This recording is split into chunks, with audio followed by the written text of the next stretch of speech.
So here we are, and thank you all. This is really kind of an experiment. I called it a office hours. Maybe I should have called it happy hour since it's kind of about that time of day. But anyway, I'm looking forward to having a chance to talk to you guys and try to get some ideas about things to talk about. Um, we'll wait until it seems like a few more people are coming in. My family is good. Hi, Susan. My son is doing great, and my wife.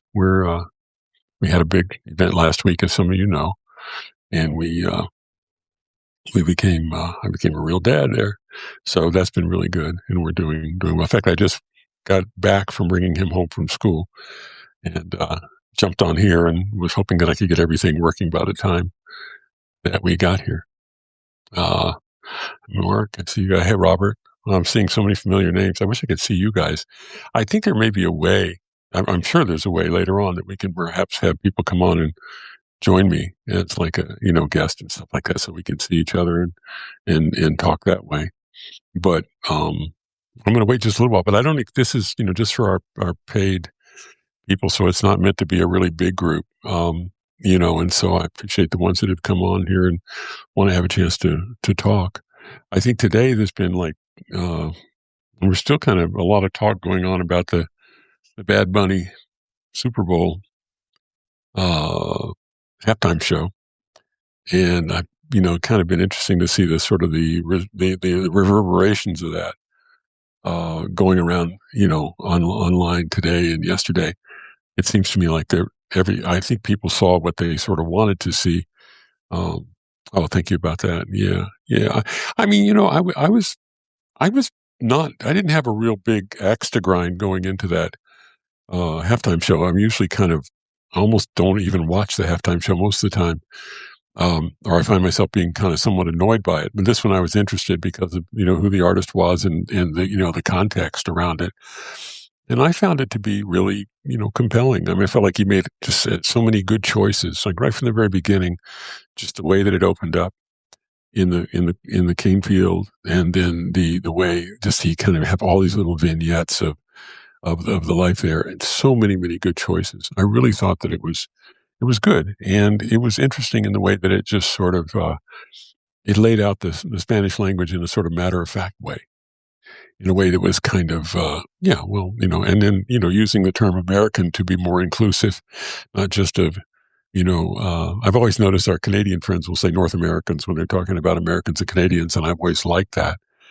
And I think he was, enlarging that concept in a way that I think was really pretty good. So I wish that there had been some way that his good choices and his inclusiveness and his sense of community and family and all of that had really somehow been able to break through the kind of the polarity that we have in this country. But that's probably asking too much.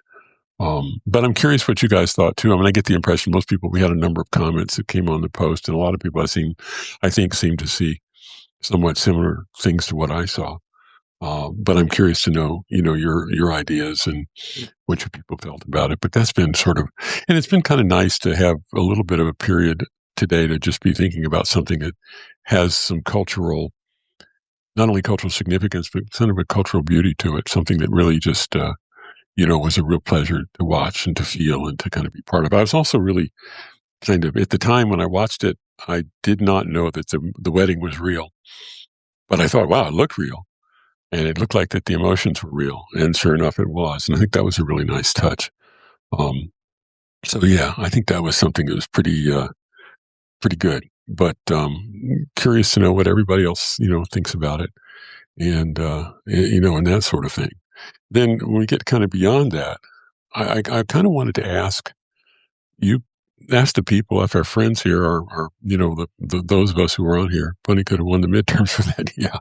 Uh, yeah, exactly. I mean, it kind of had that sense of community, that was the thing that used to make people want to be American. And we don't have that anymore. Or we seem to have sort of lost it.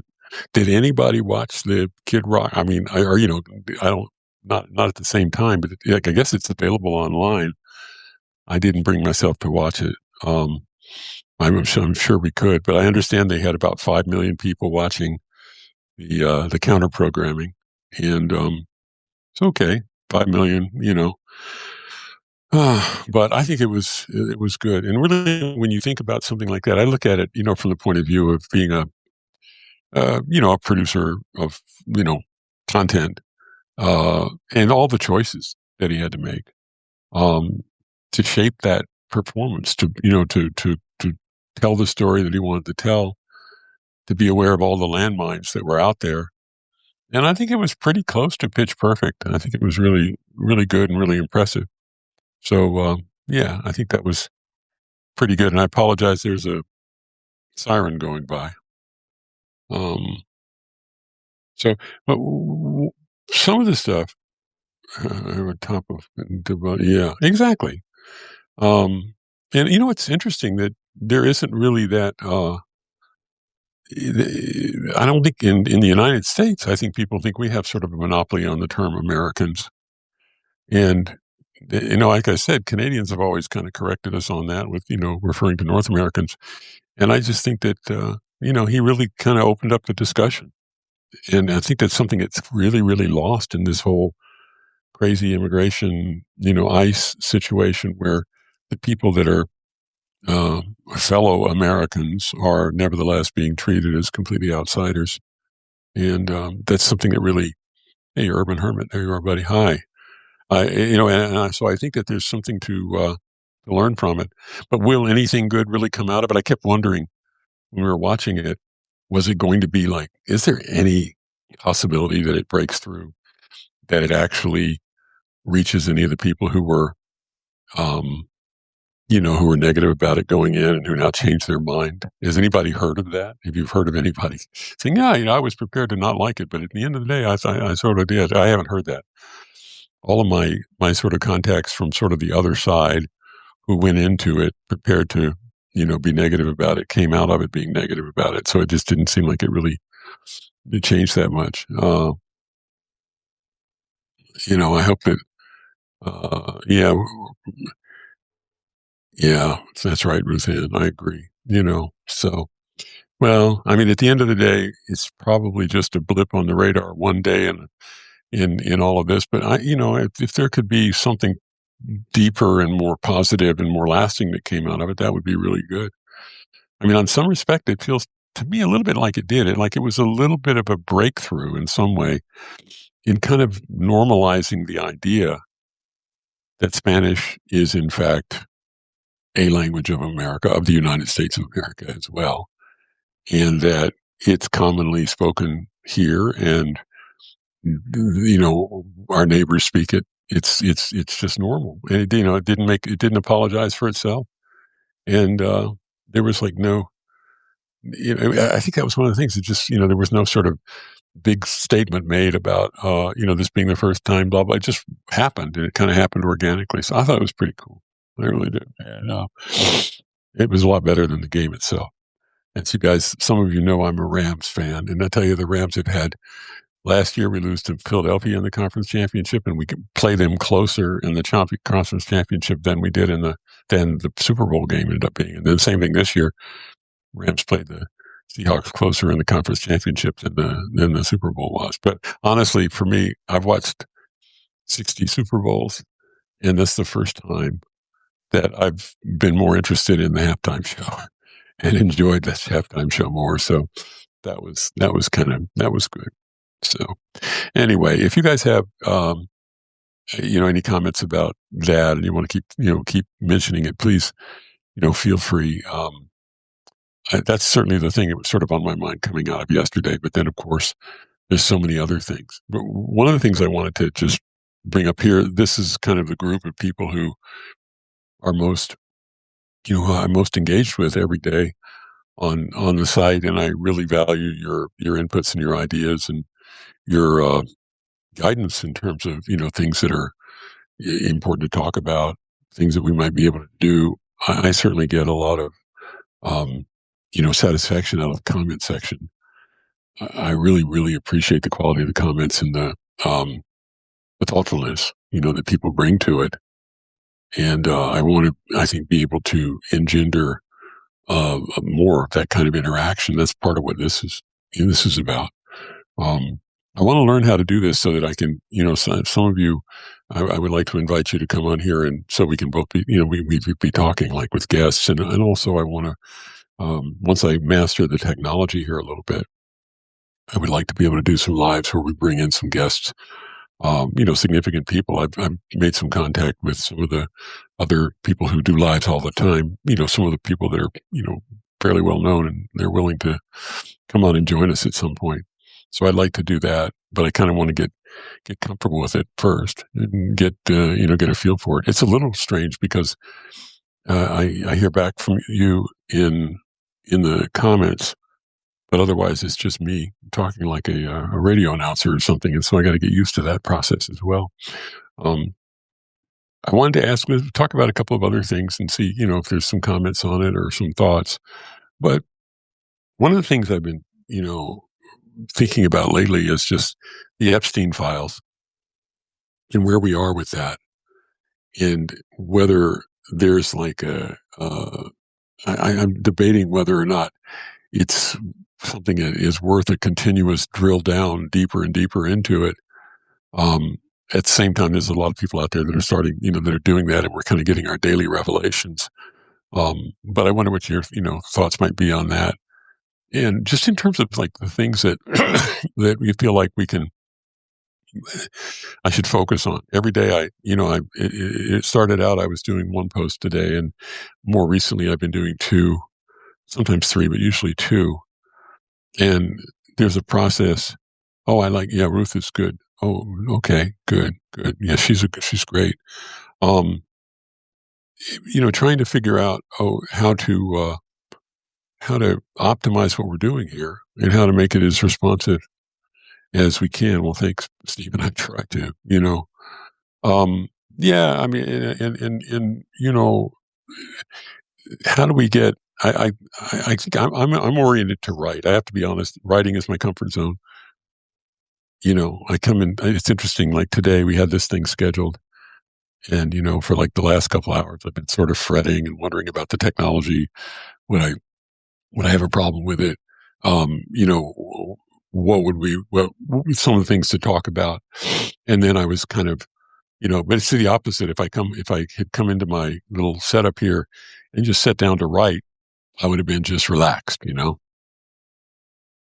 So, like now, I'm like a dry throat, you have to swallow something. Um, but yeah, so I mean, it's kind of like, how can we, take advantage of this? I'd like to really expand and, get into this. I think as some of a lot of my work over the years has been in audiovisual, making movies and documentaries and things like that. But I've never done sort of live stuff. So this is kind of new. But we'll go back to the Epstein file question. One of the things I was thinking about writing today and didn't get to it, but I may get to it later, is just, wow, it seems like Europe is taking it a lot more seriously than America. There seem to be really major political problems for everybody from Keir Starmer, to others over this. Whereas in the United States, it's kind of like, yeah, so what? I mean, it's like no one is really taking a big fall. I know that, and I don't know whether that's we're so inured to it by now.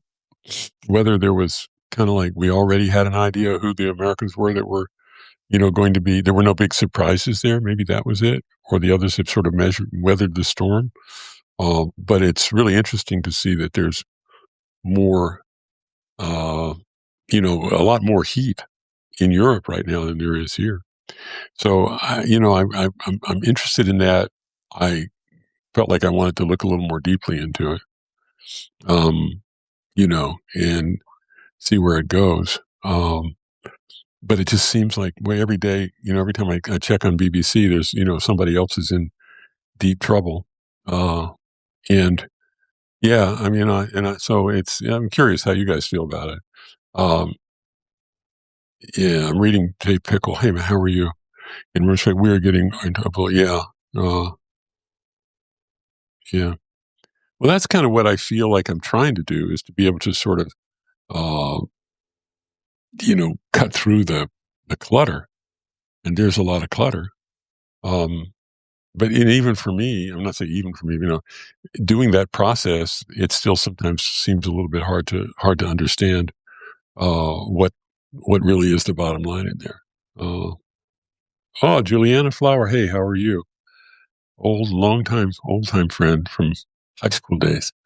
Uh, yeah, well, I appreciate that. You see other companies, yeah. That's the problem with these things on the phone. And that's the other thing I was going to mention about the technology here. Theoretically, you're supposed to be able to do this on your laptop as well. Um, but today when I tried, oh God, I just lost it. Are we back? See, my screen just went away. You're all there. Thank God it didn't go away. Um, I tried to do it on the laptop and it wouldn't let me connect in with the previously scheduled live. So I would have had to do a new live there. But I think I'm more comfortable doing it on the laptop because I can see the comments. Right now, the comments are coming across like one line at a time, and I'm barely able to see them. So I apologize for that because, see, it makes it harder to interact.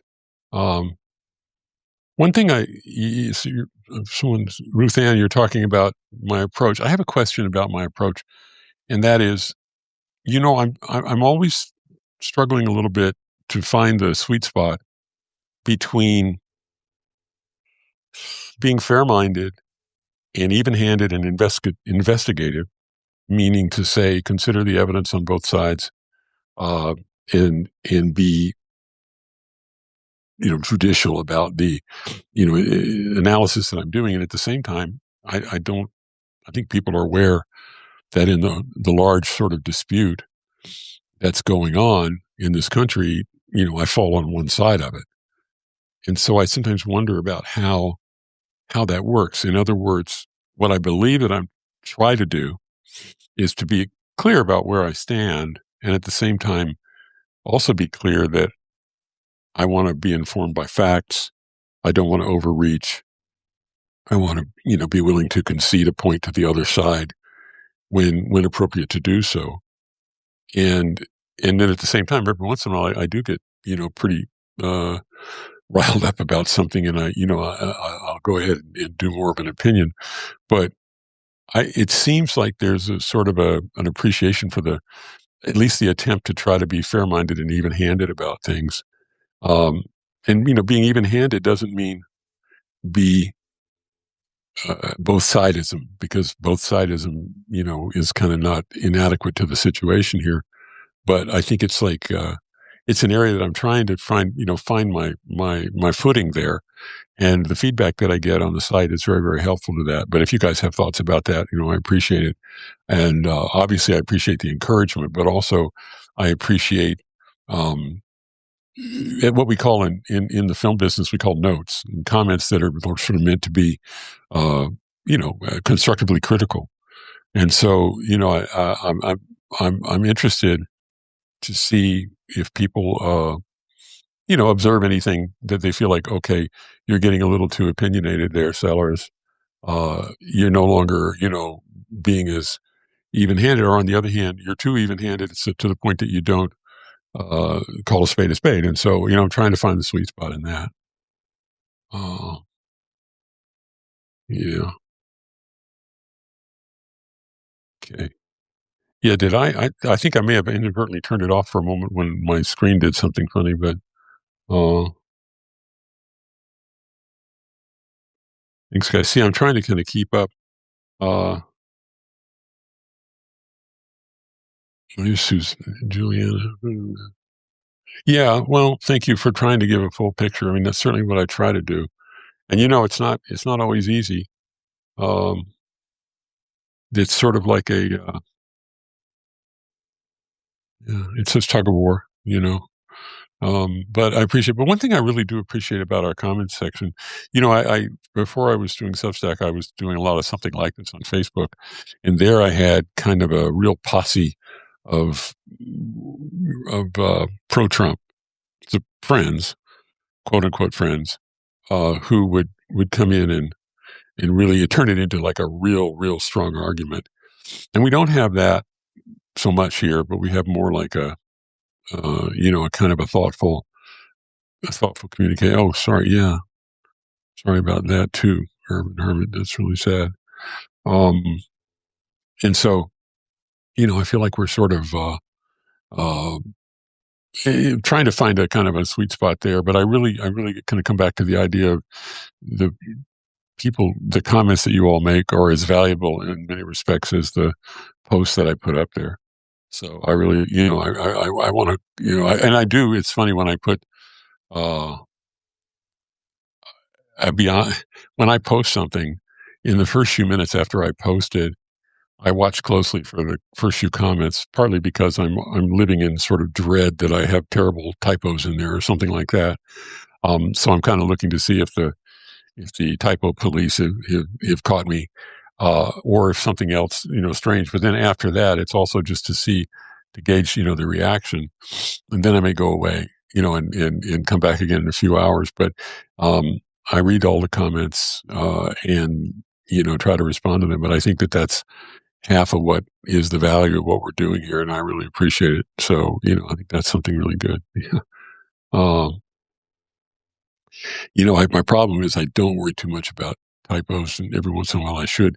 What happens is usually I'm kind of in a real rush to post by the time I post because I have a real busy life, and and it always takes a little bit longer to prepare a post than I think it's going to take. So I'm looking at the clock and I'm thinking, okay, I'm going to have this thing out by 9 a.m.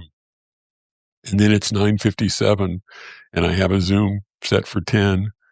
And so I get to the finish line and I put the image in there and I go click, click. And I don't take the time at the end.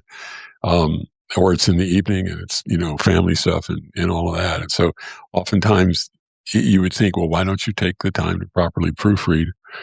And sort of the answer is that by the time the post is ready to go, I'm way overdue and something else is waiting. So I appreciate your, patience in that.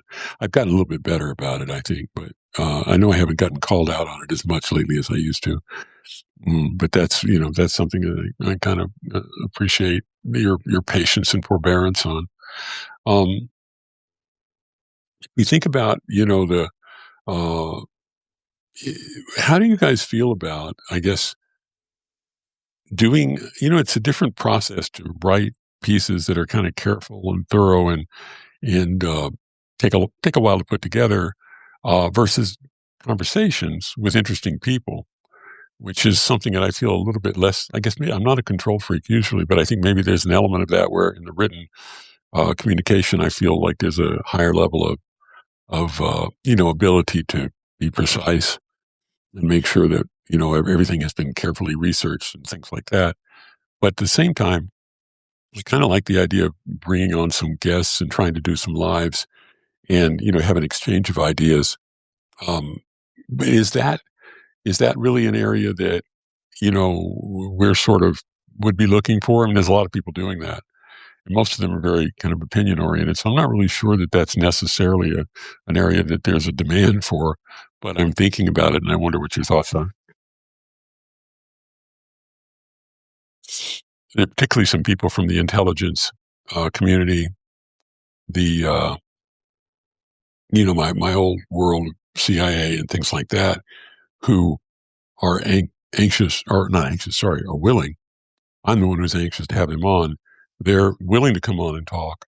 And I think there might be some opportunity to, have shows that are sort of, more thoughtful and not necessarily just reacting to what's in the news today. So that's one of the things that I'm thinking, what is this? Read everything backwards before sending the post. Oh, okay. Um, yeah, thank you. Well, and I don't know. Sometimes I wonder about that, like the perspective. I think sometimes I think the perspective that I bring to it mostly is just it's what as an intelligence officer or an investigator, you kind of have the same uh, orientation, which is to acquire as many facts as you can, and then make reasonable analysis of that, but don't go in with preconceived ideas, and don't let your confirmation bias kind of drive you down the road. And I try to do that.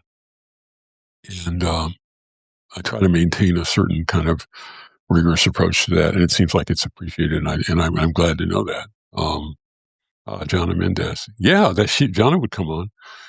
In fact, we chat every now and then on Facebook, and she's been really great over the years, ever since Tony died. But that would be a good one. She's very colorful. Milt Bearden, I don't know if you know him. He was the senior CIA officer. He wrote a book called The Main Enemy, and he was actually the deputy chief of the Soviet East European Division when I was in Moscow. And he's out there working on books of his own right now. And so he's somebody who would come on here. Craig Unger, who did all the books on Trump and the KGB. He's also said he would be happy to come on and talk. So there's a lot of people kind of in that world that I think maybe that would be a thread. Also, I've been working on a documentary film with some documentary filmmakers and some journalists about this ongoing. There's been ever since. If you go all the way back to when I was in Moscow, uh, there are ongoing counterintelligence investigations today that involve some sort of cold case loose ends from that period that never were resolved. And there was a feeling that there's Bob Baer, who's another former CIA officer you may be familiar with. He used to be on CNN a lot, and he wrote a book a couple of years ago called The Fourth Man. And it's the idea that there was an additional mole beyond Alda James, Ed Howard, and Robert Hansen. And so I've been involved in some, research on that and some work on that in the area of a documentary film. So the documentarians that are working on that would also come on and talk. Some of that gets kind of deeply into the weeds of intelligence and counterintelligence. Do we even have counterintelligence? Well, yeah. I mean, they haven't been able to squelch and just get rid of the kind of institutional capacity that we've always had. But clearly, they're doing a lot to undermine it. In my view, I mean, I think a lot of us feel that way. There's been a loss of discipline, and there's a politicization of the whole process. And so, yeah, it's a little bit, that part of it is a little concerning. And, it's a question of whether the damage is permanent or temporary.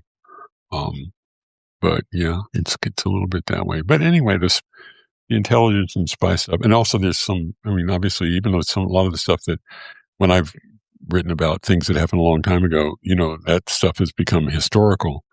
But some of it also stretches into the present, and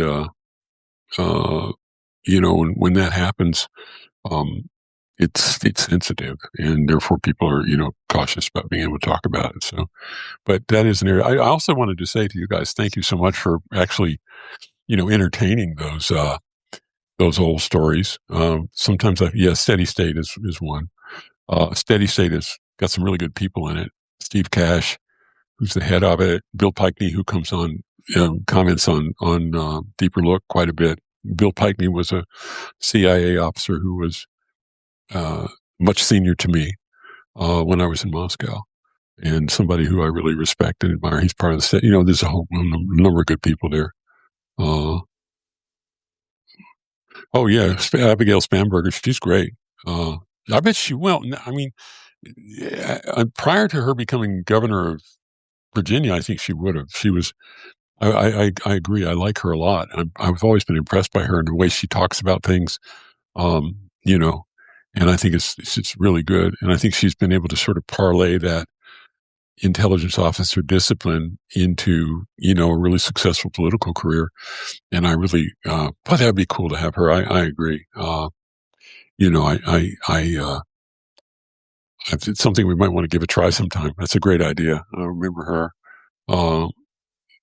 But please invite guests who will engage honestly and intellectually with you. I'd love to learn more about your intelligence experiences and how. Yeah, I think that we can. So many friends from the intelligence world, both still there and those who've retired. would I think be interesting guests to be willing to come on, and it'd be interesting to me to have you guys be able to hear them, hear how they approach things. I mean, I'm not unique at all in terms of thought process. It's kind of something that's drilled into people in that world. Um, I mean, the last thing you want to do as an intelligence officer is sort of be driven by a political agenda. Your goal is to figure out what's the real story and convey that. And there's a certain kind of freedom that comes with that because you don't have. I'll give you an example. This is an example of the difference between being a diplomat and being an intelligence officer. As a diplomat, it's your responsibility to advocate for the U.S. position. It's your responsibility to explain. And you often find yourself in a situation where, well, maybe I don't agree with you. I was that way when I was in Moscow, for example. It was during the Reagan years, and this was evil empire, or all of that, and I didn't really see it, that way. But it didn't really affect me that much because my role was to gather the intelligence, analyze it, send it back, and make it available to policymakers. And there's a kind of a freedom that you get with that, and that's what I think people from my side of the thing were in that world. If you're on the other side of it, it's kind of the inverse of that. You're getting the U.S. position, and you're getting instructions about how to advocate or how to present that position, and you've got to do it regardless of what your personal feelings are. So it's kind of different, and I'd welcome the opportunity to have some more people from the intelligence side, come around here and join us. It happened during the WebMD episode, and how that was similar to what's going on now. Yeah, I don't know. I'd have to defer on that one for a little bit and think about it and do a little bit of research on it. That was a while ago.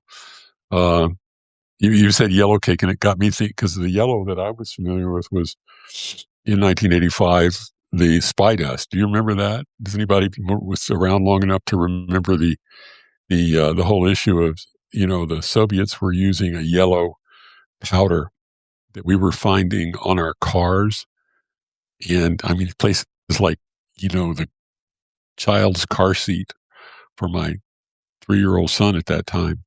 It has this sort of yellow pollen-like stuff on it, and we collected it, and we could never get enough of a sample for them to figure out what it was. And then I was meeting with an agent who we call Cal, a KGB officer, and so he pulled out a spray canister and sprayed it into a plastic bag and gave us a big sample of it. And so then we sent that back to Washington, and then they discovered that it was possibly carcinogenic, and as a result of that, they went public. So in August of 1985, spy dust became a big story, and it was the Americans protesting the use of this stuff by the Soviets. So that's not yellow cake. That's the yellow dust that I had a direct involvement in. But yeah, we kind of look at that and see, we can kind of think about it. Heather Cox Richardson, yeah. I am a big fan of hers, and I read her every day. Um, you know, I do think she's really, really good, but she also has her she has an opinion. What I like about it is that she writes in a way that kind of has an ear for how this will read 50 years or 100 years from now, like a historian's view. So it's like she's whatever happened today, she summarizes it in a way that historians would maybe see it looking back on it, and I find it really helpful. And also, she oftentimes covers a wide range of places in her in one day. I mean, I can't do. I don't know. I've thought about doing that. Where you kind of do like a summary of everything that happened today. Uh, I kind of do it topic by topic, but I'm very, very a big fan of hers, and I read her every day. Would be. I mean, she's huge. Of course, she's like a mega superstar here. Um, but one thing I found in the statistics that they give in the backside, in the back end of Substack, uh, I think something like 45% of my subscribers are also Heather Cox Richardson subscribers. So she's the number one overlap. is there. But I hesitate to call it an overlap because she's a monster in this space, and I'm a niche operator, but she's really, really powerful. I really feel good about her. Um, yes, thank you. That's great. Yeah, I appreciate that. I mean, it's nice to be, in a way, it's nice to be in the same, you know, breath with her because I mean, she's really, and I think it's really amazing what she's accomplished in a very quiet way. Just doing her daily newsletter and growing and growing and growing the way that she has. It's very inspirational for people like me trying to, kind of bootstrap our way up through the system as well. But, there's nothing flashy about it. She really writes it like a letter, and she just kind of flows from one topic to the next. And, but I also feel like with her, um, if I read her, I have a good idea of everything that went on that day. I read her at night. Usually she comes out usually like late in the evening here where I live.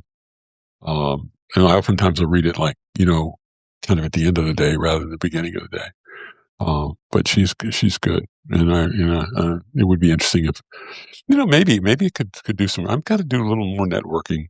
Uh, there are, uh, people out there that I think we could probably engage with. And there are, enough of us here in our community, I think, to give us, some credibility in being able to talk to these people. And but I mean, Heather Cox Richardson is really like way up there. Uh, so there you go, Mary Gedry, Robert L. Arnold. I don't know Robert L. Arnold. I'm Mary Gedry. Uh, but yeah, I wish there was a way. That probably would be interesting to try to sort of have a mechanism to be able to share our ideas about who is good to read, because these would also become people that we could do a live with, so it's interesting what everybody else is reading. Maybe I can do a post or something about that and get people to provide, comments, people that they would recommend. I know there's a formal recommendation process anyway, but I'm not. Some aspects of Substack are more user friendly than others. So maybe having a post where we could talk about it and have some comments would be good. So that would be a good thing. But definitely, we're hitting on some of the good people. Um, I'm going to think about a couple of other things. I don't want to keep everybody real long today, um, but I kind of want to be able to see if we can develop this into something that becomes useful. I'm going to try to do this once a week, um, for maybe up to an hour or a little bit less, and at the same time, have get it a little bit more organized. Today was kind of like is an opportunity to sort of test the waters and just kind of get the technology going. I'm still struggling to read the comments. Um, doing it on my phone. I don't know if I mentioned this to you, or I was going to try to do it on my laptop, but then after I had already scheduled it yesterday on using the phone, where it's easy to do that, then today when I opened up the laptop and tried to go in and open up the live from the laptop, it wouldn't let me do that. So it put me back onto the phone, and the phone is it's a little harder to work with when you're dealing with the comments and everything. So I'm going to figure that out. Um, I'm supposedly not technology averse. I'm a techno guy who enjoys technology, so I should be able to figure this out a little bit more. I really do want to also just, it's so great to see so many of the people here who I see in the comments all the time, and to give an opportunity to really thank you for your contribution to the site and contribution to the community. It really does make this whole thing a lot more interesting and enjoyable, and maybe meaningful, to have people like this that we can really talk to and exchange ideas. So I appreciate that a lot. Um, and let me think about it for a second. Actually, I am probably going to get to the end of this because, among other things, I started my day at 6 a.m. this morning, and my phone, which this is on, is now blinking like a red light at me, telling me that my battery is almost dead, which I didn't plan for properly. So I'll have to work on that. Um, but I'm going to give a couple of last thoughts here, and then I'll let you guys go. Um, I- if you have ideas one of the things that's hardest thing for me to do is to decide what to write about each day. Um, some days it's like automatic. I know exactly what it's going to be. Other days, I spend more time, trying to figure out what's appropriate to write about. Um, then let's see. If you use Zoom, okay, hold on a second. If you use Zoom, there's a running chat window. It's easy to use. Not yeah. Sure. Well, I mean, Zoom. Yeah, we can actually.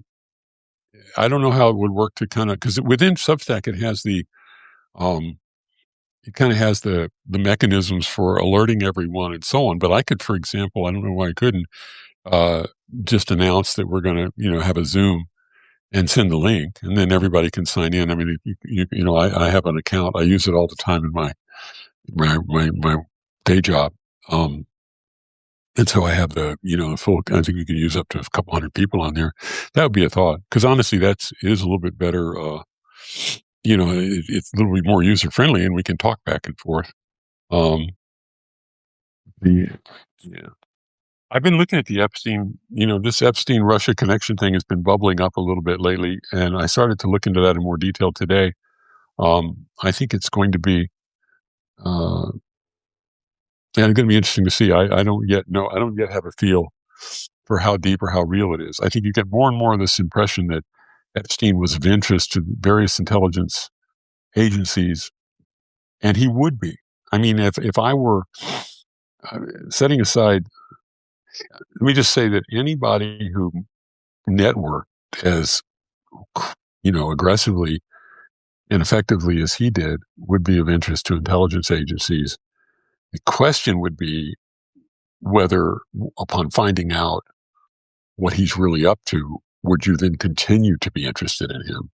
Um, I know, for example, in my experience in CIA, contrary to what people may think, that would have been a deal breaker. What he was doing, and I know that is sort of counterintuitive because people oftentimes think that intelligence work is really built on blackmail and built on coercion, and honestly, that is more in the background and very rarely used because if you have to use that, you have an unwilling asset who's resisting what you're doing and not going to really help you. Whereas if you can develop a positive relationship and positive reinforcement for what they're doing, then you have an ally, and somebody who's going to work with you. So it's not something that is commonly done. There is, I think, something to be said for compromise having a role. More often, it's kind of implied, where if someone is exposed and realizes that he's exposed, then that may play a role in his decision making. But to actually use that overtly is we never did. I mean, it was not that, it wasn't done. It was always about trying to find a positive way to motivate someone to, share a common cause with us. And the logic, uh, the logic of that was, it was interesting when they would do the training uh, in CIA. It wasn't like they were moralizing and saying, okay, don't use these negative inducements because it's morally wrong. They didn't say that. They said it's ineffective. They said that you will not have the kind of success that you need to have. You will not have the kind of cooperator. You will not have the kind of ally that you need if that's the way someone is being motivated. And they said that, just, years and years of experience had taught them that it's much more stable, much more sustainable, and much more effective, to find people who are willing to work with you. Yeah, you can pay them some money. You can help their kids get into U.S. universities. You can provide medical help to them, things that would really, help them. Um, so there's an element of, inducement there, but at the same time, you're looking for people that have shared values and shared objectives. So, that's that. Come on, honey. But so anyway, I think what I'll do, uh, yeah, Robert Maxwell. Yeah. By the way, today, Ghislaine Maxwell refused to, you saw that she wouldn't speak today. So we'll see. Well, I'll tell you what I'm going to do. I'm going to let it go there. I welcome the opportunity to talk to you guys. everybody, please feel free, to reach out either in the comments or directly. If you have ideas, if you see something, and I get this, by the way, I do get a number of communications where people will send me a link and say, "Hey, take a look at this, take a look at that." I really appreciate that, and oftentimes it's quite valuable. Um, and I think that's one way in which we kind of work together at this. Um, if you see something that you think you'd like to see written about or analyzed or investigated a little bit, then I'm happy to do that, and try to keep this as responsive to everybody's what they feel is important as I can be. So let's try to do that. And with that, I think I'm going to go ahead and try to wrap this up. One more question here. Wait a minute. You still feel Trump was at most a tangential target? No, I think Trump. I think Trump was a, a very real target for KGB.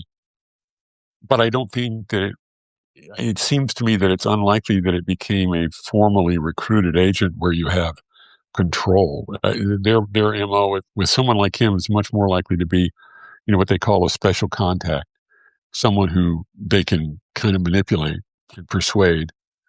And, like he came back from that 1987 visit and he wrote those op-ed advertisements that he put out in the New York Times and Washington Post and one other newspaper, the Inquirer or the Boston Globe. I mean, to me, that was clearly the result of them putting ideas in his head and him wanting to show them that he got it. He understood the assignment. But I don't think it is too likely that it will ever progress to the point of being a controlled, recruited asset situation. I'm not saying it couldn't be. And I know that if we talk to Craig Unger, it'll be interesting because Craig, I think, feels, and he's spent more time looking into this than anybody else.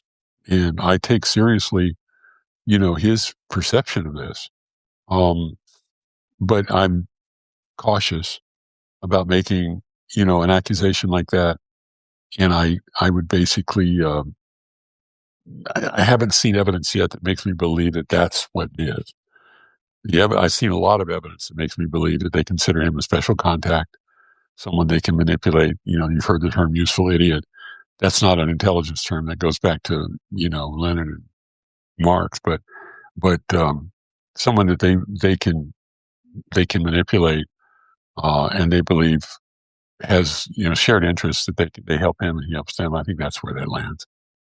Uh, so, all right, guys, thank you guys so much. Thanks for being here, and we will come back and do this. Oh boy.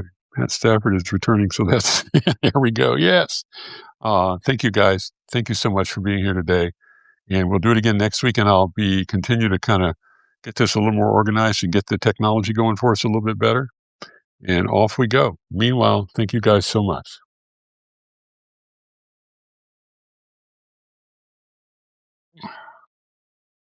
I have to figure out how to turn it off. There we go.